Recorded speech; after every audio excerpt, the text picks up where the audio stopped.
So Exodus, a Christmas story.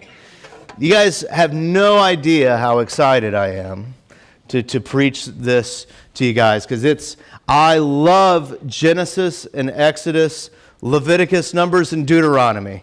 Like, if you want to read the Bible, read Genesis and Exodus and the four Gospels, and add on the Leviticus, Numbers, and Deuteronomy to it too. You get those down, you start reading those, you will see what's going on. You'll see God. A lot of times we make a big deal out of like the epistles and all that. Read the Gospels, read Exodus, because Exodus is the gospel in the Old Testament. And that's what makes Exodus so exciting. So exciting. Because what made me see this was I was reading the Bible one day, as I'm apt to do, especially in this profession. I was reading the Bible, and I was looking at it, and I make a big deal out of Mary riding the donkey, right? Because that's what triggered it. I was like, Mary doesn't ride a donkey in the Scriptures. It just doesn't happen. It's not there. It's just a traditional part of the story that gets passed down. And the Christmas story, I realized, the Christmas story, how we understand it, because we all know it, right? An angel came to Mary, right? And then an angel came to Joseph. And then Mary rode a donkey into Bethlehem, right? We all know this. Mary rode a donkey into Bethlehem, went to every Holiday Inn in Bethlehem, right? They were all too full, but there was like a place out back by the dumpster that they could have the baby. And then shepherds, angels came up to shepherds went and saw the baby, and then wise men from the east came and gave gifts to them. It's like, yay, the Christmas story, right? That story doesn't exist in that way anywhere in the Scriptures. It's just not there. It's not. It is if you take Matthew and Luke and combine them. So, if that story doesn't exist, what is Matthew trying to tell us? That is what we're seeing today. Because what's exciting about this is that Matthew is mirroring Exodus. Because I know some of you saw this, you're like, Exodus? There is nobody, Exodus is not part of the Christmas story. But here's what's happening. I have a photograph of Matthew here. This is a photograph of Matthew. And Matthew is ringing a bell. He's taken a bell and he's just ringing it. He's ringing it. And he's saying at the beginning of his book here, the beginning of the gospel, he's ringing that bell. He's ringing it for all it's worth. And he's saying, remember the last time God saved his people? Remember the last time? Remember when he saved them out of the hands of the Egyptians? Remember when he took them through the Red Sea? Remember that? It's happening again. That's what he's doing. He's saying it's happening again here. So that is what's going on. And I want to show you that. I want to try to reframe the Christmas story so you could see it, because Matthew was written to a Jewish audience. He's Jewish and it was written to a Jewish audience. And I want to help you see it through their life so that all of a sudden you're swimming, you're like, ooh, I'm swimming in the deep end. And this is fun, because the deep end's way more fun than the shallow end, right? So it's not everyone agrees. But that's what I want to show you, and that's what's so exciting about this, because they begin to combine. So you're like, yeah, there's no Christmas story in that, but you know what it does have in common? There's a reluctant servant who God uses to bring freedom. There's a powerful tyrant who's being foiled by God. There's a loss of a lot of firstborn babies. And there's a journey out of Egypt in both of them. It's a cool book and it's a cool ride. So we can get into it now. So we can dig into it. So when we first start talking about this, we have to talk about Moses. We could probably also call him Chuck or something like that, right? And that's, so we have Moses. What's funny about the Ten Commandments, that movie that was done back in 1954. Can you believe that movie's as old as it is? And some of you are like, I remember seeing that on a date. Can you believe how old that movie is? Like that movie, it's done this amazing job of like shaping how we view the Exodus account, how we view how God saved his people. Like I imagine because of this movie, we think that God kind of talks in a big booming voice, right? Like that. That's kind of how it goes. Like, does he? It doesn't say that. In there, it just gives us words that he said, and all that. So what I'm saying is that there's a new Exodus movie, a newer one, called Exodus: God and Kings. I really enjoy, and I think in it, God is a small child in that movie, which I think is kind of fun and good. So you may enjoy that. You may think it's heresy. That's fine. You can be wrong. And but so you have Moses. You have Chuck here. And he's wandering around in the wilderness, and he's wandering there, and all of a sudden a burning bush starts calling out to him. It's like, Moses, Moses, take off your sandals, for the ground is holy. And then he gives Moses a task, right? He gives Moses a task, this burning bush, and he says, come, I will send you to Pharaoh, that you may bring my people, the children of Israel, out of Egypt. Now, how does Moses respond to this? With like, yes, Lord, I will be your servant. I will do everything you say. No. He's like, don't you know what happened? He's like, I was a Hebrew. And then because Pharaoh was scared of us, he killed off all the firstborn sons, and my mom put me in a basket and sent me down the river. I happened to be seen by the queen of Egypt. She brought me in and brought me up as one of her own. I grew up in the courts of the Pharaoh there. And then when I started wrestling with the emotions of me being Hebrew or not, I protected a Hebrew that was being beaten. I accidentally killed an Egyptian. And I had to flee for my life because they were going to kill me there. I had to flee for my life, and now I'm out in the wilderness herding sheep. It's cool. I found a wilderness girl, and we're married. But listen, I have a life out here now. Why would you send me to a place where I'm not welcome? Like it's weird that God has sent him to go back to Egypt because they've kicked him out. And he's like, listen, I'm not any good at any of this stuff anyway. I can't speak well. I'm just not good at any of this. And God says, this is Moses. Yeah, who am I that I should go to Pharaoh and bring the children out of Egypt? So let's pause there for a second. We set up that part of the story.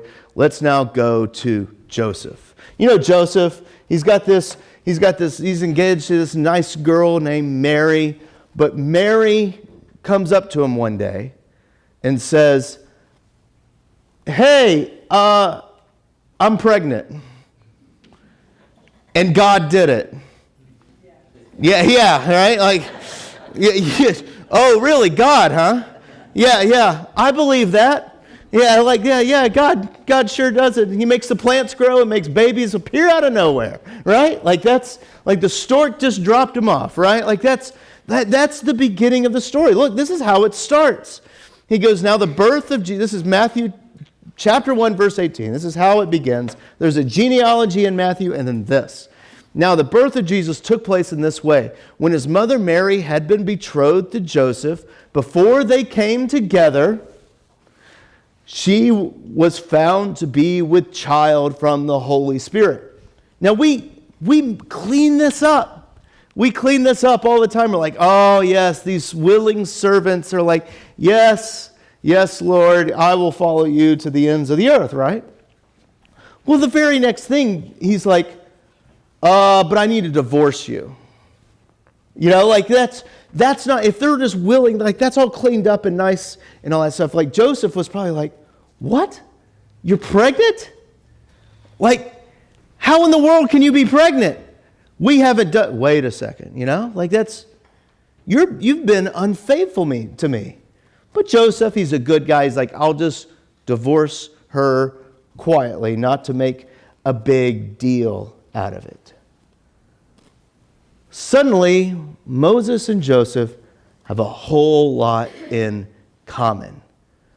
And God has come to them and given them both an unbelievable task to do, one they both are hesitating at, and they don't know how they're going to fulfill.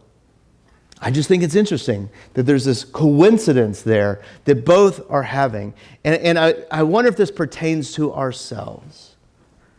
That sometimes we end up in weird predicaments in our own lives that God may have put us into, and He's like, you need to help out in this place. And you're like, oh, I don't know if I can do that. You know, I don't know if I have the ability. I don't know if I have anything that I need to be able to help out in this situation. Why am I here? You've got the wrong guy. You've got, I don't know what I'm doing. Have you ever been in a situation like that? I think we all have. Maybe you got a new job, if you guys can remember back that far. And, retirement joke. But it's you get a new job or you're in a new situation, and all of a sudden you realize, there's a lot of dysfunction here.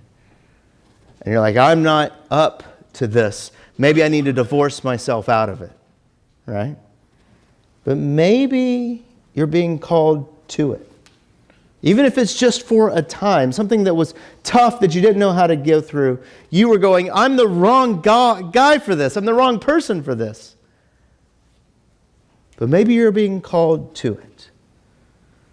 And if I'm honest with you, there's been a lot of situations in my own life where I've walked into something and I'm like, oh, look, I'm in a hornet's nest now. This is fine, you know? Like, oh, this is wonderful.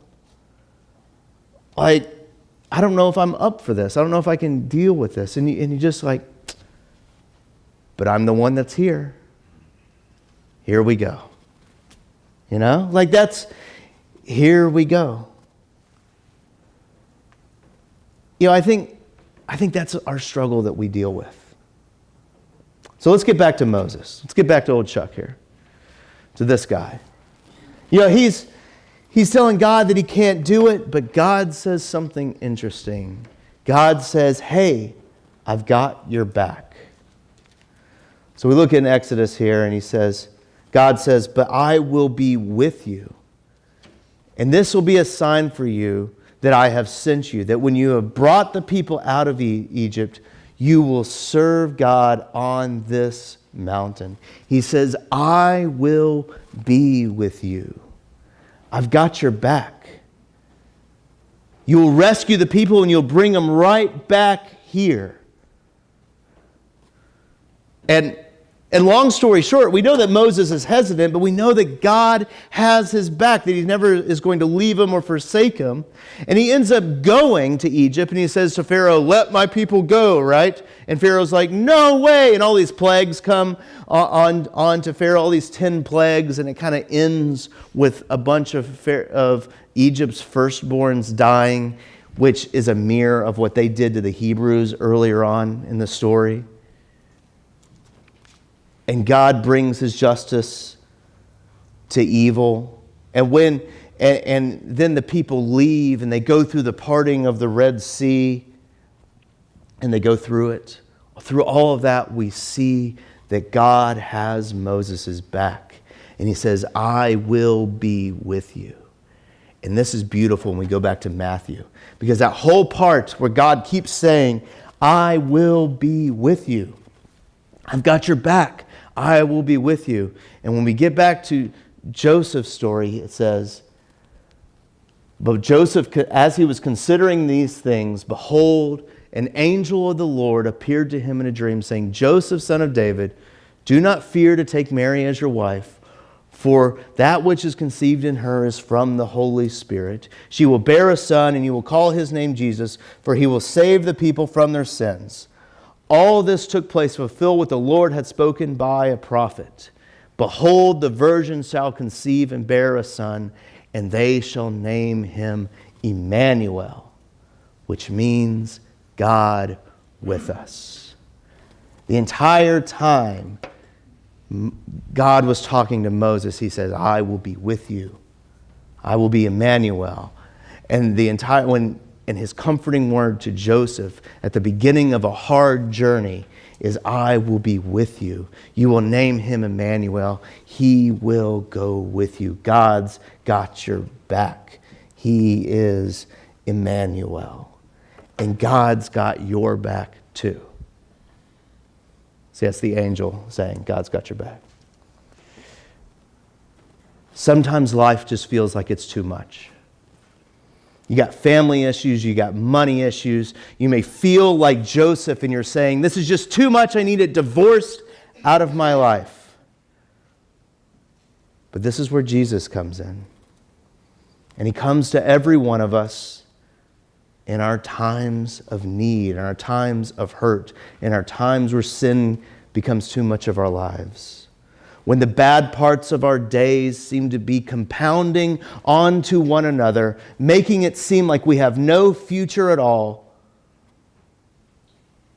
And we know that we have made a mess of the situation. And we're dealing with two things here. We have Moses situations and we have Joseph situations. Moses situations are where Moses kind of caused this for himself a little bit. He accidentally killed an Egyptian and he's been ostracized. And we have times, even if it was an accident, where our sinfulness has caused hurt and pain in our own lives and we don't know how to deal with it. And I'm sure many of you got a taste of it this last week.